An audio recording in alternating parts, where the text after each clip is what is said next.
আপোনালোকৰ মৰম, আপোনালোকৰ স্নেহে মই কোনোদিন ঘূৰাই দিব নোৱাৰিম, কিন্তু তথাপিও চেষ্টা কৰিম অহা 5 বছৰ দিনে ৰাতি কষ্ট কৰি আপোনালোকে দেখা সপোনবোৰ বাস্তৱ কৰাৰ চেষ্টা কৰিম।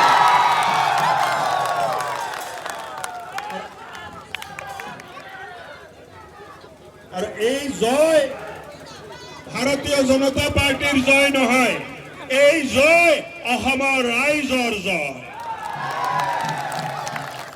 এই জয় মাননীয় মুখ্যমন্ত্ৰী ডক্টৰ হিমন্ত বিশ্ব শৰ্মাৰ নেতৃত্বৰ জয়। এই জয় মাননীয় প্ৰধানমন্ত্ৰী নৰেন্দ্ৰ মোদী ডাঙৰীয়াৰ নেতৃত্বৰ জয়। আৰু এই জয় ভাৰতীয় জনতা পাৰ্টিৰ নেশ্যনেল প্ৰেসিডেন্ট নীতিন নবীন ডাঙৰীয়াৰ জয়। এই জয় ৰাজ্যিক সভাপতি দিলীপ শইকীয়া ডাঙৰীয়াৰ জয়। মই ধন্যবাদ দিব খুজিছো এই মঞ্চৰ পৰাই ভাৰতৰ গৃহমন্ত্ৰী অমিত শ্বাহ ডাঙৰীয়াক, যে তেখেতে নিজে ইয়াত আহি ঢেকিয়াজুলিত আমাক আশীৰ্বাদ দিলে আৰু তেখেতৰ আশীৰ্বাদৰ কাৰণে ইমান ব্যৱধানত আমি জিকিলো।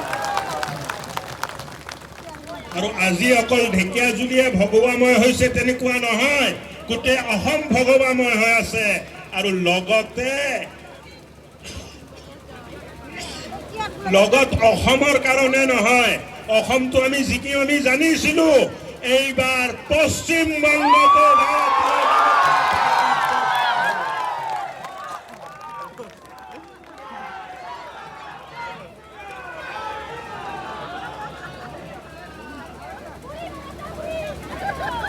এই জয় পশ্চিমবংগত হোৱা এই জয় অসমকো বহুত প্ৰভাৱিত কৰিব। ইফালৰ পৰা যিমান 2 নম্বৰী কাম পশ্চিমবংগৰ তৰফৰ পৰা হৈ আছিলে, বিজেপি চৰকাৰ অহাৰ লগে লগে বন্ধ হ'ব। আমাৰ ৰাজ্যখনো নিৰাপদ হ'ব। এইকাৰণে এই জয় অকল অসমৰ জয়ৰ উৎসৱ নহয়, অসমৰ লগত পশ্চিমবংগত হোৱা জয়ৰ উৎসৱ আজি আমি ইয়াত পালন কৰি আছো। আপোনালোকে দিনে ৰাতি কষ্ট কৰি ভাৰতীয় জনতা পাৰ্টিৰ মান মৰ্যাদা সন্মান ইয়াত প্ৰতিষ্ঠা কৰিলে। ধন্যবাদ।